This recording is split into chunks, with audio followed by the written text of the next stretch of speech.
રાષ્ટ્રવાદી મુસ્લિમ પસમાંદા મહાજના રાષ્ટ્રીય અધ્યક્ષ જનાબ આતિફ રશીદજી અને ગુજરાત પ્રદેશ અધ્યક્ષ એડવોકેટ રિયાઝ શેખજીની સૂચના અને માર્ગદર્શન હેઠળ ગુજરાતમાં હોદ્દેદારોની નિમણૂક થઈ રહી છે અને લોકો સંગઠન વિચારધારા સાથે ઉત્સાહથી જોડાઈ રહ્યા છે। ત્યારે ભરૂચ જિલ્લા નબીપુર ખાતે મીટિંગનું આયોજન કરવામાં આવ્યું હતું, જેમાં ગુજરાત પ્રદેશ મહામંત્રી સાજિદભાઈ દિવાન અને ભરૂચ જિલ્લા પ્રમુખ ફારૂકભાઈ દિવાનની આગેવાનીમાં મીટિંગનું આયોજન થયું હતું,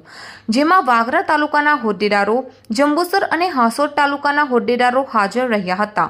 જેમાં નવા હોદ્દેદારો પણ ઉત્સાહથી જોડાયા હતા, જેમાં ભરૂચ જિલ્લા ઉપપ્રમુખ તરીકે અફઝલ હુસૈન, હસન દિવાન ઉર્ફે મુબારક દિવાન, આમોદ તાલુકા મહામંત્રી ઇમ્તિયાઝભાઈ દિવાનને આમોદ તાલુકાના પ્રમુખ તરીકે નિમણૂક કરવામાં આવી હતી।